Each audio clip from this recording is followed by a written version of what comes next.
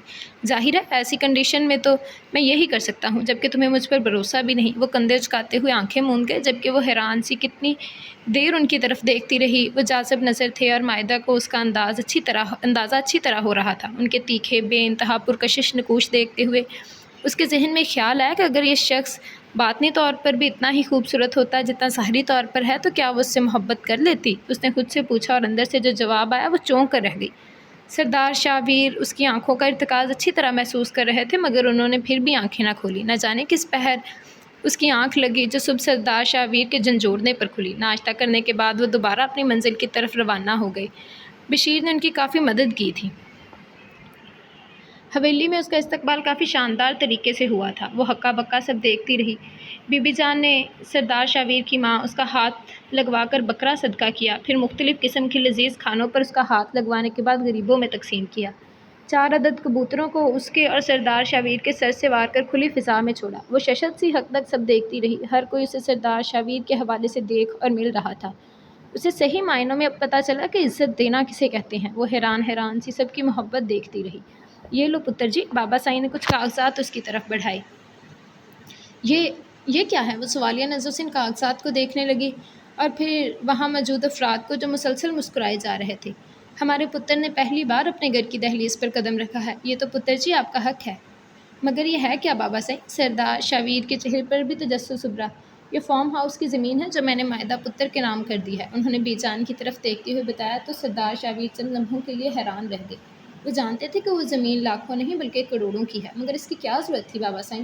تو چپ رہ سردار، وہ انہیں پیار سے سردار ہی کہتے تھے، یہ ہم اپنی دھی کو دے رہے ہیں۔ اس نے بے ساختہ سردار شاویر کی طرف دیکھا اور پھر ان کے اشارے پر کاغذات تھام لیے۔ وہ سردار شاویر کی قدر و اہمیت کو اچھی طرح جان گئی اور پھر اس پر ان کی شخصیت کے بہت سے بھید کھلتے چلے گئے۔ ثانیہ اسے کمرے میں چھوڑ گئی، وہ کافی تھک چکی تھی۔ بیڈ پر ٹکتے ہوئے اس نے بیک گراؤنڈ سے ٹیک لگا لی اور پھر آج کے تمام واقعات کسی فلم کی طرح اس کے دماغ میں گھومنے لگے۔ بہت سے رشتوں سے وہ آج ملی تھی جنہوں نے اسے کسی نازک آبگینے کی طرح چھوا تھا۔ بابا صاحب، بی جان، چھوٹی نند ثانیہ جس کی شوخیاں اسے دیکھتے ہی عروج پر جا پہنچی، برجائی برجائی کہتے وہ صبح سے اس کے ارد گرد ہی منڈلاتی رہی تھی۔ چھوٹا دیور عمر جو دیکھنے میں ہو بہو سردار شاویر کی کاپی تھا، اس نے بھی بالکل ثانیہ کی طرح ہی اسے خوش آمدید کہا تھا۔ وہ تو سمجھی تھی کہ وہ سب سردار شاویر سے ناراض ہوں گے، مگر ان کا وسیع ظرف دیکھتے ہوئے حیران رہ گئی۔ نہ کوئی گلہ شکوہ، نہ کسی قسم کی کوئی غمگین سچویشن۔ نہ جانے وہ کس قسم کے لوگ تھے کہ بڑے بیٹے کے تنہا شادی کر لینے کے باوجود بھی بہت خوش دکھائی دے رہے تھے۔ وہ ذہنی اور جسمانی طور پر بہت تھک چکی تھی، سو آنکھیں موند گئی۔ اسی وقت کھٹکے کی آواز پر اسے دوبارہ آنکھیں کھولنی پڑیں۔ سردار شاویر اپنے کندھوں سے گرم چادر اتار کر صوفے پر رکھ رہے تھے۔ اس نے کمرے میں ان کی موجودگی کو کافی حیرت سے دیکھا۔ آپ یہاں؟ ہاں میں، کلائی سے گھڑی اتار کر ڈریسنگ ٹیبل پر رکھتے ہوئے بولے۔ یہاں کیوں آئے ہیں؟ بڑا بے تکا سوال تھا۔ انہوں نے ایک نظر اس کی نیند کے خمار سے سرخ آنکھوں پر ڈالی اور پھر اس کے مقابل بیٹھتے ہوئے بولے، یہ میرا کمرہ ہے، اگر میں سونے اپنے کمرے میں نہیں آؤں گا تو پھر کہاں جاؤں گا؟ اگر تم یہ سوچے کہ ہم دونوں علیحدہ علیحدہ کمروں میں سوئیں گے تو اس غلط فہمی کو اپنے دل سے نکال دو۔ وہاں اور بات تھی، تم جیسا چاہتی رہیں میں کرتا رہا کیونکہ ہم تنہا تھے، جبکہ یہاں میری پوری فیملی ہے، میری ایک حیثیت ہے اور میری حیثیت پر انگلی اٹھائے میں یہ کسی صورت برداشت نہیں کر سکتا۔ وہ بے لچک انداز میں بولے۔ وہ چپ کی چپ رہ گئی۔ اس کے سراسماں چہرے پر ایک نظر ڈالتے ہوئے وہ ڈریسنگ روم میں چلے گئے۔ تھوڑی دیر کے بعد نائٹ ڈریس چینج کرتے ہوئے دوبارہ کمرے میں آئی۔ وہ بکھلاتے ہوئے بیڈ سے اٹھ کھڑی ہوئی۔ انہوں نے بغور اس کے گھبرائے ہوئے انداز کو دیکھا اور باڈی سپرے کرنے لگے، پھر اس کے روبرو جا کھڑے ہوئے۔ کیا چاہتی ہو تم؟ میں یہاں نہیں سونا چاہتی۔ اس نے بیڈ کی طرف اشارہ کیا۔ تو پھر کہاں سونا چاہتی ہو؟ سینے پر بازو باندھے ہوئے تحمل سے بولے۔ اس کے چہرے کی ایک ایک جنبش ان کی نظروں میں تھی۔ کہیں بھی، مگر یہاں نہیں۔ یہاں کیا ہے؟ ان کے پوچھنے پر وہ ہاتھوں کی انگلیاں مروڑنے لگی۔ مائدہ، میری طبیعت پہلے ہی ٹھیک نہیں، اس لیے میں کسی قسم کی بھی بحث کے موڈ میں نہیں ہوں۔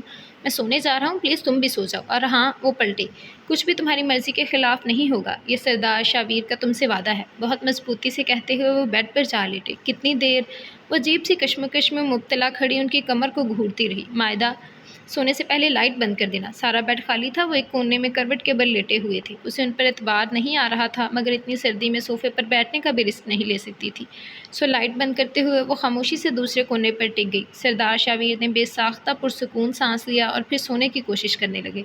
انہیں اپنی طبیعت ٹھیک نہیں لگ رہی تھی، لیکن لاپرواہی برتتے وہ آنکھیں موند گئے۔ اسی بیڈ کے دوسرے کونے پر کچھ فاصلے پر ان کی زندگی دھڑک رہی تھی۔ وہ فریش ہونے کے بعد جیسے ہی واش روم سے نکلی، اپنے کمرے میں بی جان کو دیکھ کر وہیں رک گئی۔ مائدہ پتر، شاویر کی طبیعت اتنی خراب رہی اور تم نے ہمیں بتایا نہیں؟ وہ حیران سی کھڑی تھی جب بی جان نے پوچھا۔ اس نے بے ساختہ سردار شاویر کی طرف دیکھا جو اسی کی طرف دیکھ رہے تھے۔ اسے ان کا چہرہ کافی غیر معمولی سا لگا۔ اس نے بے اختیار نظریں چرائیں۔ اب وہ انہیں کیا بتاتی کہ ایک بیڈ پر سونے کے باوجود ان کے درمیان اتنا فاصلہ تھا کہ وہ جان ہی نہ پائی کہ ان کی طبیعت زیادہ خراب ہو رہی ہے۔ گردن جھکاتے ہی جیسے اس نے اپنی شرمندگی چھپانے کی کوشش کی۔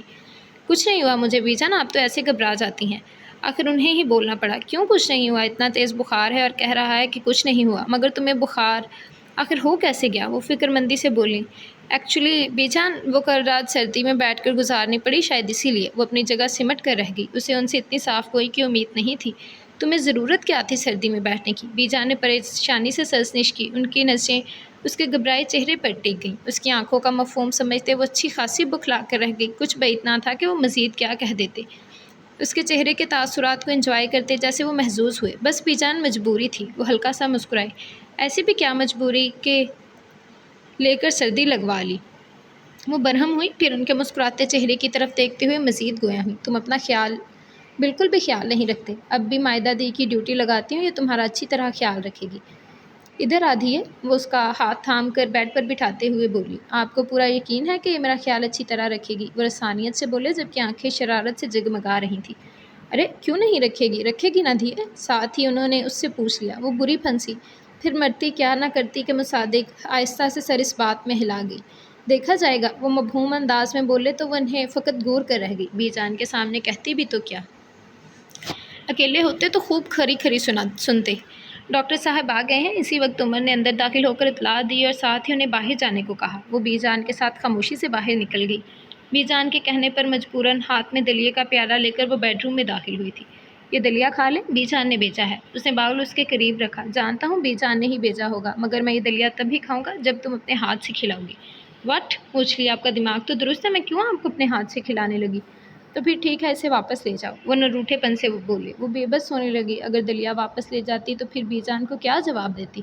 اسے ان پر شدید تاؤ آنے لگا۔ وہ غصے اور بے بسی کی ملی جلی کیفیت میں انہیں دیکھتی رہی۔ سوچ لو، بی جان اگر پوچھیں گی تو کیا جواب دو گی؟ انہوں نے اسے ڈرانا چاہا۔ وہ انہیں گھورتے ہوئے دلیا کھلانے لگی۔ اس سے پہلے مجھے دلیا کبھی اتنا مزیدار نہیں لگا، وہ شرارت سے بولے۔ اس کا دل چاہا پورا پیالہ ان کے سر پر انڈیل دے، جو اسے زج کرنے کا کوئی موقع ہاتھ سے جانے نہیں دیتے تھے اور اس کی بے بسی کا خوب فائدہ اٹھاتے تھے۔ بابا سائیں کے کمرے سے اونچا اونچا بولنے کی آوازوں نے اسے چند پل کے لیے حیران کر دیا۔ اس نے حویلی میں کبھی کسی کی اونچی آواز نہیں سنی تھی۔ ایک تجسس کے زیر اثر وہ اس طرف بڑھ گئی۔ میں نے کچھ غلط نہیں کیا ادا سائیں، محبت کرنا کوئی جرم نہیں ہے۔ سردار شاویر سے چھوٹا عمر زیاد کی آواز نے اس کے قدموں کو جکڑ لیا تھا۔ میں کب کہہ رہا ہوں کہ محبت کرنا جرم ہے؟ مگر تمہیں یہ سوچنا چاہیے کہ وہ لوگ کسی صورت ہمارے قابل نہیں ہیں۔ ان کے نزدیک انسانی جان کی کوئی قدر نہیں ہے۔ انسانوں اور جانوروں میں انہیں کوئی فرق نظر نہیں آتا۔ تم نے یہ سوچ بھی کیسے لیا کہ شہروز خان ہمیں اپنی بہن کا رشتہ دے دے گا؟ اسے دشمنیاں پالنے کا شوق ہے۔ تم ابھی ناسمجھ ہو، ان باریکیوں کو نہیں سمجھ سکتے۔ ان سے دشمنی ہماری آئندہ نسلوں تک جا سکتی ہے اور میں اپنی نسل کو ورثے میں خون خرابہ نہیں سونپنا چاہتا۔ سردار شاویر نے تحمل سے اسے معاملے کی سنگینی سے آگاہ کرنا چاہا۔ کچھ بھی ہو ادا سائیں، میں صرف نور بانو سے ہی شادی کروں گا، اور میں نے آپ کو اس لیے تو شہر سے نہیں بلوایا تھا کہ آپ میرا ساتھ دینے کی بجائے بابا سائیں کا ساتھ دیں۔ عمر زیاد اپنی بات پر اڑا رہا۔ سردار شاویر نے بابا سائیں کی طرف دیکھا جو تھوڑی پر ہاتھ جمائے گہری سوچ میں گم تھے۔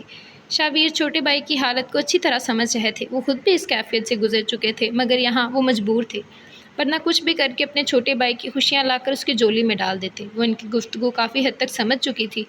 اپنے لیے ہر حد پار کر لی اور اپنے بھائی کے لیے بے وجہ کی بحث۔ اسے سردار شاویر دوگلے لگے۔ ہم کمزور تھے نہ تو ہماری کمزوری سے فائدہ اٹھایا گیا، اب مقابلہ برابر کا ہے تو کیسے پیچھے ہٹ رہے ہیں؟ اس نے تنفر سے سوچا۔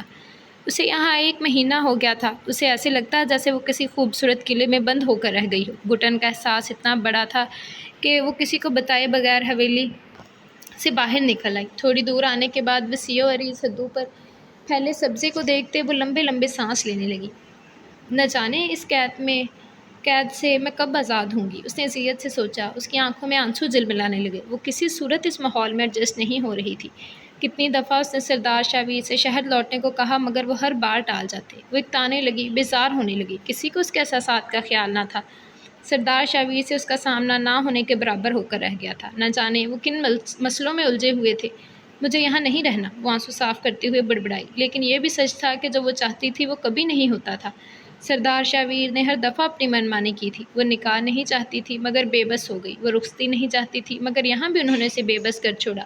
وہ گاؤں نہیں آنا چاہتی تھی مگر اسے مجبوراً آنا پڑا۔ سردار شاویر اس پر ہر وقت اپنی مرضی ہی چلاتے آ رہے تھے۔ وہ یکسانیت سے تھکنے لگی مگر انہیں اس کی کیا پرواہ۔ وہ انہیں ظالم و جابر سمجھتی تھی مگر یہاں آ کر اس نے ان کا ایک الگ ہی روپ دیکھا تھا۔ بے انتہا محبت نچھاور کرنے والے نرم دل انسان کی حیثیت سے وہ اس کے سامنے آئے۔ ایک ایسا انسان جسے اپنے رشتوں سے بہت محبت ہو۔ جتنی زور زبردستی تھی وہ صرف اس کی ذات تک ہی محدود تھی، باقی سب کے لیے تو وہ سراپا محبت تھے۔ تم یہاں کیا کر رہی ہو؟ اپنی سوچوں میں گم وہ چلتے چلتے نہ جانے کتنی دور نکل آئی تھی جب سردار شاویر کی گرجدار آواز پر سہم کر رہ گئی۔ بے ساختہ چونک کر ان کے غزیلے چہرے کی طرف دیکھا۔ میں نے تم سے کچھ پوچھا ہے مائدہ؟ تم یہاں کیسے پہنچی اور کس کے ساتھ آئی ہو؟ انہوں نے ارد گرد نظر دوڑائی۔ آخر تمہیں عقل کب آئے گی؟ ہماری عورتیں یوں منہ اٹھا کر باہر نہیں نکل پڑتی۔ اگر تمہیں باہر آنا ہی تھا تو مجھ سے یا بی جان سے کہا ہوتا، مگر یوں طرح گھر سے نکلنے کی کیا ضرورت تھی؟ وہ ترشی سے بولے۔ اس کی کم عقلی پر انہیں شدید غصہ آ رہا تھا۔ حویلی میں میرا دل گھبرا رہا تھا، ایسے لگ رہا تھا جیسے میں قید ہو کر رہ گئی ہوں، اسی لیے کچھ دیر کے لیے باہر آ گئی۔ وہ برائے ہوئے لہجے میں بولی تو وہ تعصب سے اس کے جھکے سر کو دیکھنے لگے۔ دل لگانے کی کوشش کرو گی تو تمہیں حویلی قید نہیں بلکہ گھر لگے گی۔ میں یہاں نہیں رہنا چاہتی، پلیز واپس چلیں۔ وہ ملتے جیانہ انداز میں بولی۔ اس وقت وہ انہیں کافی الجھی ہوئی دکھائی دی۔ اس کی کیفیت کو سمجھتے وہ اپنا غصہ کنٹرول کرنے لگے۔ بس کچھ دنوں کی بات ہے، پھر ہم واپس چلتے ہیں۔ چلو اب اور خبردار آئندہ یوں باہر مت نکلنا۔ وہ سنجیدگی سے بولے۔ وہ چپ ہی رہی۔ ہلنے کی کوشش مت کرنا سردار سائی، ورنہ ہم گولی چلا دیں گے۔ اسی وقت 7-8 نقاب پوشوں نے ان کے گرد حصار کھینچا۔ خبردار اپنی جیب میں ہاتھ مت ڈالنا ورنہ مجھے گولی چلانے میں کوئی تکلیف نہ ہوگی۔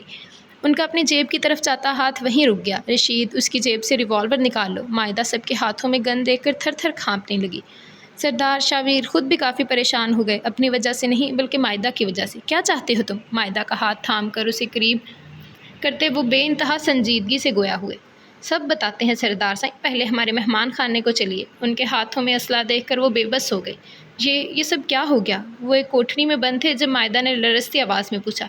تمہیں کس نے کہا تھا حویلی سے باہر آنے کو؟ اس وقت مجھے اپنی کوئی پرواہ نہیں ہے، پرواہ ہے تو صرف تمہاری۔ کتنی بڑی بیوقوفی کر لی تم نے مائدہ، شاید تمہیں اس کا اندازہ نہیں ہے۔ وہ دونوں ہاتھ کمر کے پیچھے باندھے کمرے میں ٹہلتے ہوئے بولے۔ ابھی تک وہ معاملہ سمجھنے میں ہی لگے ہوئے تھے، مائدہ کے چہرے کا رنگ اڑ گیا۔ اس کے ہراساں چہرے کو ایک نظر دیکھتے ہوئے وہ اس کے قریب آ کر بیٹھ گئے۔ پلیز ڈرو مت، میں ہوں نا تمہارے ساتھ، اور میرے ہوتے تم پر آنچ بھی نہیں آ سکتی۔ اس کے خوفزدہ چہرے کو دیکھتے ہوئے انہوں نے اسے اپنی ذات کا مان دیا۔ اس کی آنکھوں میں آنسو آ گئے۔ اسی وقت کھٹکے کی آواز پر دونوں بری طرح چونکے۔ کچھ بھی ہو جائے مائدہ، مگر تمہارے چہرے پر نقاب رہنا چاہیے، اپنا چہرہ ڈانپ لو۔ اس نے چادر میں چھپا لیا۔ شہروز خان تم؟ سردار شاویر کھڑے ہوتے حیرت سے بولے۔ مائدہ کا نازک سراپا ان کے توانا وجود کے پیچھے مکمل چھپ گیا۔ ہاں میں سردار سائی، مکاری سے ہنستے ہوئے وہ ان کے روبرو آ کھڑا ہوا۔ اس کے پیچھے ہتھیاروں سے لیس کچھ چہرے اور نمایاں ہوتے گئے۔ کس لیے مجھے یہاں لایا گیا ہے؟ وہ غصے اور سنجیدگی سے بولے۔ آپ کو نہیں سردار سائی، بلکہ آپ کی شہری بیوی کو۔ خباثت سے مسکراتے ہوئے اس نے تصحیح کی۔ یہ کیا بکواس کر رہے ہو تم؟ سردار شاویر بولے نہیں بلکہ گرجے تھے۔ مائرہ تھر تھر کانپنے لگی، پھر ان کے چہرے پر غضیلی نظر ڈالتے ہوئے بولے۔ اپنی عورتوں کے بارے میں تمہیں بات کرنا بکواس لگ رہا ہے، مگر دوسروں کی عورتوں پر نظر رکھنے کا تم کیا کہو گے؟ وہ معاملہ اور ہے اور اس وقت جو تم کرنے کی کوشش کر رہے ہو وہ غلط ہے۔ کیوں معاملہ اور ہے سردار سائی؟ اور جو تمہارا چھوٹا بھائی کر رہا ہے وہ صحیح ہے؟ وہ دوبدو بولا۔ تم مجھے یہ نہ سکھاؤ کہ کیا غلط ہے اور کیا صحیح۔ تم لوگوں نے ہمارے گھر کی عزت پر بری نظر ڈالی اور ہم تمہارے گھر کی عزت کو ہی اٹھوا کر لے آئے۔ وہ فاتحانہ انداز میں بولا۔ اپنی زبان کو لگام دو شہروز خان، میں کسی حال میں بھی دشمنی نہیں چاہتا، مگر تم دشمنی میں پہل کر رہے ہو۔ ان کی آنکھیں سرخ انگارہ ہو چکی تھی۔ ہم دشمنی میں پہل کر نہیں بلکہ کر چکے ہیں۔ آج میں تمہاری بیوی کا تمہارے سامنے وہ حال۔ شہروز خان، وہ لپکے اور اس کا گریبان تھام کر زور سے کھینچا۔ شہروز خان کو لگا جیسے اس کی سانس تنگ پڑ چکی ہو۔ پھرتی سے اس کے آدمی ان کی طرف بڑھے اور اسے چھڑوانے کی کوشش کی، مگر ان کی گرفت بے انتہا مضبوط تھی۔ ان کے حواس پر خون سوار تھا۔ شہروز خان کی آنکھیں ابل کر باہر آ گئی۔ سب کچھ دیکھتے ہوئے مائدہ کی آنکھیں خوف سے پھٹی کی پھٹی رہ گئیں۔ اگر وہ بروقت دیوار کا سہارا نہ لیتی تو یقیناً زمین بوس ہو چکی ہوتی۔ وہ سب کے سب انہیں اپنی طرف کھینچ رہے تھے، مگر وہ تو جیسے ایک جنون کی زد میں تھے۔ آخر ایک جھٹکے سے شہروز خان کا کالر جڑ سے اکھڑا اور اس کی جان چھوٹی۔ اس کے بندے بھی انہیں قابو کرنے میں کامیاب ہو گئے۔ شہروز خان اپنی اکھڑی سانسیں بحال کرتا کافی دیر کھانستا رہا۔ اس کے دونوں ہاتھ رسیوں سے باندھ دو۔ کافی دیر بعد وہ کچھ بولنے کے قابل ہوا۔ بہت دم ہے نا تم میں، ابھی دیکھ لیتا ہوں تمہارا دم۔ سردار شاویر کی آنکھوں میں سے شرارے پھوٹ رہے تھے۔ ان کا بس چلتا تو اسے ابھی گولی سے اڑا دیتے۔ مائدہ کونے میں بیٹھی حواس کھونے کے قریب تر ہو چکی تھی۔ بہت پیاری ہے نا تمہیں اپنی بیوی کی عزت، اس نے مائدہ کی طرف دیکھتے ہوئے کہا، جس کا رنگ زرد ہو چکا تھا۔ سردار شاویر رسیوں سے بازو چھڑوانے کی کوشش کرنے لگے۔ شہروز خان، میری بیوی کے وجود پر نظر ڈالی تو انجام تمہاری آئندہ 7 نسلوں کو بھگتنا پڑے گا۔ وہ دھاڑے۔ اچھا، اس نے قہقہ لگایا۔ تو تم بھی کیا یاد کرو گے؟ کچھ نہیں کہتے تمہاری بیوی کو، مگر اس کے لیے پھر تمہیں بھی تو کچھ کرنا پڑے گا۔ یکلخت وہ ان کی طرف مڑا۔ انہوں نے تنبیہی سے انداز میں ان کی طرف دیکھا، مبہوم سے انداز میں ان کی طرف دیکھا تھا۔ اگر تم اپنی بیوی کی عزت چاہتے ہو تو تمہیں 10 کوڑے کھانے پڑیں گے۔ تمہارے ہاتھ کھلے ہوں گے مگر تم پھر بھی کوئی مزاحمت نہیں کرو گے۔ بولو، منظور ہے؟ اس نے ایک دم پینترا بدلا تھا۔ ہاں منظور ہے مجھے، وہ مضبوطی سے بولے، جبکہ مائدہ کے ہونٹ فقط پھڑپھڑا کر رہ گئے۔ کھول دو اس کے ہاتھ، میں بھی تو دیکھوں کتنا دم خم ہے آخر اس میں۔ وہ تمسخرانہ بولا۔ 1 2 3، وہ بہت بے دردی سے ان کی کمر پر کوڑے برسا رہا تھا اور وہ کھلے ہاتھ ہونے کے باوجود بھی کسی قسم کی کوئی مزاحمت نہ کر رہے تھے۔ وہ وحشی بن چکا تھا، اس طرح کہ اسے سکون مل رہا تھا۔ ان کی قمیض جگہ جگہ سے پھٹ چکی تھی۔ مائدہ کی برداشت جواب دینے لگی۔ لگتا کوڑا اس کے جسم کو چورتے ہوئے گزر رہا تھا۔ وہ آج کھلے ہونٹوں پر ہاتھ رکھ کے بمشکل اٹھی۔ رک جاؤ وہیں پر مائدہ۔ وہ جیسے ہی ان کی طرف بڑھنے لگی وہ گرجدار آواز میں بولے۔ وہ وہیں سہم گئی۔ ان کے کپڑے خون آلود ہونے لگے۔ مائدہ کے حواسات چھوڑ گئے۔ وہ لہرا کر وہیں گر گئی۔ اسے جب ہوش آیا تو اس کا سر سردار شاویر کی گود میں دھرا تھا۔ اس نے متوحش نظروں سے چاروں طرف دیکھا۔ کمرہ خالی تھا۔ سردار شاویر نڈھال سے اس کی طرف دیکھ رہے تھے۔ وہ سرعت سے اٹھ بیٹھی۔ اس کے وحشت بھرے چہرے کو دیکھتے وہ دھیما سا مسکرائی۔ اس کی نظر ان کے کندھوں پر جا ٹھہری جہاں سے قمیض پھٹی ہوئی تھی اور زخم کا نشان واضح دکھائی دے رہا تھا۔ اس کے دل کو کچھ ہوا اور وہ دونوں ہاتھوں میں چہرہ چھپائے ہوئے پھوٹ پھوٹ کر رو دی۔ کچھ نہیں ہوگا تمہیں مائدہ، میں ہوں نا تمہارے ساتھ۔ اس کے چہرے سے ہاتھ ہٹاتے وہ بولے۔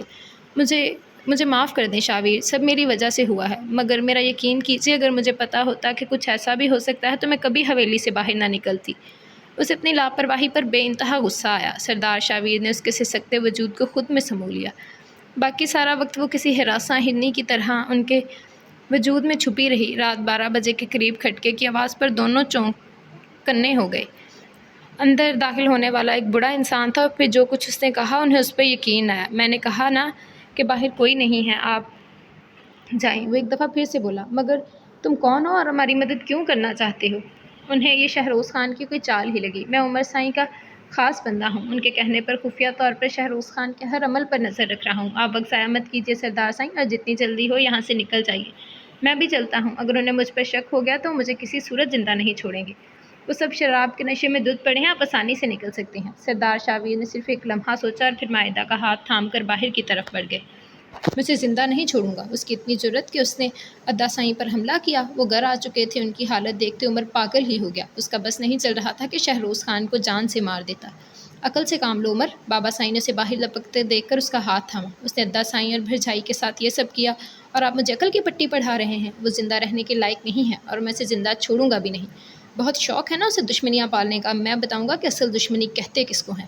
وہ تو بپرا ہوا شیر ہی لگ رہا تھا، کسی صورت قابو میں نہیں آ رہا تھا۔ عمر، دشمنی تو انہوں نے ہم سے کر ہی لی ہے اور میں کب اسے چھوڑنا چاہتا ہوں، مگر پتر ہر کام کا ایک وقت ہوتا ہے۔ اپنے غصے کو کنٹرول کرو، غصہ عقل کو کھا جاتا ہے۔ پہلے اپنے دماغ کو ٹھنڈا کرو اور پھر سوچنا کہ ہمیں آگے کیا کرنا ہے۔ شاویر کی حالت تو میرے بھی برداشت سے باہر ہے۔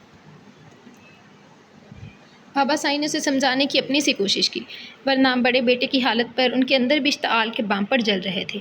عمر نے نور بانو سے کورٹ میرج کر لی اور پھر اسے حویلی لے آیا۔ حویلی کے تمام لوگ اس کی اس حرکت پر پریشان ہو گئے۔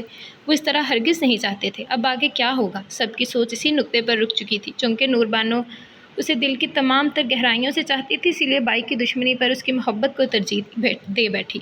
شہروز خان تو پاگل ہی ہو گیا۔ وہ پاگل کتے کی طرح اپنے ساتھیوں کے ہمراہ حویلی کی طرف روانہ ہوا تھا۔ بابا سائیں کو جیسے ہی ان کی کارروائی کا علم ہوا انہوں نے اپنے دوست ڈی ایس پی حشام سے پولیس کی مدد مانگی۔ ان کے حویلی سے باہر پولیس اسلحہ سے لیس آ کھڑی ہوئی۔ شہروز خان سوچنے سمجھنے کی صلاحیت کھو چکا تھا، اسی لیے پولیس کو اپنے معاملے سے دور رہنے کو کہا۔ ڈی ایس پی حشام نے اس کے خطرناک تیور دیکھتے ہوئے اسے خبردار رہنے کو کہا اور یہ بھی کہ اگر وہ آگے بڑھے تو وہ گولی چلانے پر مجبور ہو جائیں گے۔ شہروز خان کے سر پر تو خون سوار تھا۔ وہ ہر صورت عمر کے تمام خاندان کو ختم کر دینا چاہتا تھا تاکہ آئندہ آنے والی نسلیں ان کے انجام سے کام کر رہ جائیں۔ اس نے ڈی ایس پی حشام کو جان سے مارنے کی دھمکی دی تھی۔ ڈی ایس پی حشام اپنی جگہ ڈٹے رہے۔ ایک دم ہوا میں فائر ہوا اور گولی ڈی ایس پی حشام کے کندھے کو چھو کر گزر گئی۔ نور بانو کیسی ہے اب؟ بی جان نے نور بانو کے کمرے سے نکلتی ثانیہ سے پوچھا۔ دودھ کے ساتھ نیند کی گولی دے کر آئی ہوں، وہ فکر مندی سے کہتی ان کے قریب ہی آ کر بیٹھ گئی۔ صدمہ بھی تو بہت گہرا پہنچا ہے، اب آہستہ آہستہ ہی صبر آئے گا۔ وہ دکھ سے بولیں، اگر شہروز خان آرام سے مان جاتا تو کم سے کم اس کا یہ انجام نہ ہوتا۔ عمر اٹھتے ہوئے سنجیدگی سے بولا اور اپنے کمرے کی طرف بڑھ گیا۔ پولیس مقابلے میں وہ اپنی جان سے ہاتھ دھو بیٹھا۔ اتنا بڑا صدمہ برداشت نہ کرتے ہوئے اس کا باپ دماغی توازن کھو بیٹھا تھا۔ صحیح معنوں میں ان کا گھر اجڑ گیا تھا۔ برے کا انجام برا ہی ہوتا ہے۔ بے شک پتر، غصہ عقل کو کھا جاتا ہے، اسی لیے تو ہمارے مذہب نے غصے کو حرام قرار دیا ہے، بی جان تعصب سے بڑبڑائیں۔ سردار شاویر بغیر ایک لفظ کہے اٹھے اور خاموشی سے اپنے کمرے کی طرف بڑھ گئے۔ بی جان نے مائدہ کو ان کے پیچھے جانے کا اشارہ کیا تو وہ بھی اٹھ کھڑی ہوئی۔ وہ جیسے ہی کمرے میں داخل ہوئی وہ قمیض اتارے ہاتھ میں مرہم پکڑے کھڑے تھے۔ وہ آہستہ آہستہ چلتی ان کے قریب آئی اور پھر ان کے ہاتھ سے مرہم پکڑ لیا۔ انہوں نے استفہامیہ نظروں سے اس کی طرف دیکھا۔ آپ بیٹھیے، میں آپ کو لگا دیتی ہوں۔ وہ کچھ بھی بولے بغیر آہستہ سے بیڈ پر ٹک گئے۔ ان کے زخم دیکھتے ہوئے وہ اندر تک لرز گئی۔ اسے یاد آیا جب گھوڑا پڑتا تھا تو سردار شابیر کے چہرے پر کتنی تکلیف برے تاثرات ابھرتے تھے، مگر وہ کسی قسم کی مزاحمت کیے بغیر سب سہتے گئے، صرف اس کی عزت کی خاطر۔ جب انہوں نے آپ کو مارا تھا تو آپ کو بہت درد ہوا تھا نا؟ ان کے زخموں کو ہاتھ سے چھوتے وہ دکھ سے بولی۔ نہیں، ان کا جواب اس کی توقع کے برخلاف تھا۔ وہ حیران ہوئی، آخر وہ ایسا کیوں کہہ رہے ہیں؟ مگر پھر ان کے اگلے جملے نے اسے ساکت کر دیا۔ تمہاری عزت کی خاطر میں 100 کوڑے کھانے کو بھی تیار ہو جاتا۔ اس کی آنکھوں سے ٹپ ٹپ آنسو گرنے لگے، اور پھر نہ جانے اسے کیا ہوا کہ وہ ان کے زخموں پر اپنے لب رکھتی گئی۔ سردار شابیر اپنی جگہ حیرت سے بت بن گئے۔ I love you Shabir, really love you, وہ روتے ہوئے اقرار کر رہی تھی۔ سردار شابیر جیسے گہری نیند سے بیدار ہوئے۔ تڑپتے ہوئے انہوں نے رخ اس کی جانب موڑا اور پھر ہاتھوں کے پیالے میں اس کا پرنم چہرہ برتے ہوئے بولے، ایک بار پھر سے کہو مائدہ، اس ایک جملے کو سننے کے لیے میرے کان کب سے انتظار کر رہے تھے۔ وہ بوجھل آواز میں بولے تو ان کی شدت کے آگے اس کے ہونٹ فقط پھڑ پھڑا کر رہ گئے۔ پلیز مائدہ، میں انتظار کر رہا ہوں۔ ان کے لہجے میں عجیب سی تڑپ محسوس کرتے آخر اسے بولنا پڑا، آئی love you Shabbir, I love you. او میری جان مائدہ، انہوں نے اسے خود سے قریب کر لیا۔ آج میں بہت خوش ہوں، بہت زیادہ، تم میری خوشی کا اندازہ نہیں لگا سکتی۔ نم ہوتی آنکھوں کے ساتھ وہ گویا ہوئے، تم کبھی نہیں سمجھ پاؤ گی کہ آج تم نے مجھے کتنی بڑی خوشی دی ہے۔ از خود برفتگی سے انہوں نے اس کے وجود کی نرماہٹ کو دل سے محسوس کیا۔ فرط محبت سے ان کی آواز کپ کپا کر رہ گئی۔ آپ میری عزت کے رکھوالے ہیں شابیر، اور جو شوہر اپنی جان سے بھی زیادہ اپنی بیوی کی عزت کی حفاظت کرے وہ نفرت کرنے کے نہیں بلکہ محبت کرنے کے قابل ہے، اور میں بھی آپ سے محبت کرنے لگی ہوں، شدید محبت۔ وہ چہرہ اٹھاتے ہوئے نم آنکھوں سے مسکرائی۔ سردار شابیر کو لگا کہ انہوں نے اپنی زندگی میں سب کچھ پا لیا ہے۔ اس کے بالوں پر ہونٹ رکھتے ہوئے ان کی آنکھوں سے چند انمول موتی ٹوٹ کر اس کے بالوں میں کہیں جذب ہو گئے۔ تم ساری عمر مجھے اپنی عزت کا رکھوالا ہی پاؤ گی، وہ منہ ہی منہ میں بڑبڑائے۔ رات کی تاریکی چاروں اور چھا گئی تھی، اور کھڑکی کے باہر چاند بھی ان کے ملن پر جھوم رہا تھا۔ ختم شد۔ جی تو یہ تھا ہمارا ناول۔ امید کرتی ہوں کہ آپ کو اچھا لگا ہوگا۔ اپنی رائے کا اظہار ضرور کیجیے گا کہ ناول آپ لوگوں کو کیسا لگا، کیسے لگے آپ کو اس ناول کے کردار۔ تو اب انشاءاللہ ہم حاضر ہوں گے کل نئے ناول کے ساتھ، نئی کہانی کے ساتھ، نئے کرداروں کے ساتھ۔ تو آج جلدی سے چینل سبسکرائب کر لیں، بیل آئیکن دبا لیں تاکہ ہر آنے والی نئی ویڈیو آپ کو ملتی رہے۔ لائک، کمنٹ اور شیئر کرنا مت بھولیں، ٹھیک ہے؟ تو آپ کی رائے کا مجھے انتظار رہے گا، اور اس ناول کا نیم انشاءاللہ 3-4 دن میں پلے لسٹ بن جائے گی تو وہاں ہی شو ہو جائے گا، ٹھیک ہے؟ تو تب تک کے لیے اجازت دیں، اور دعاؤں میں یاد رکھیے گا، اپنی رائے کا اظہار ضرور کیجیے گا۔ اللہ حافظ۔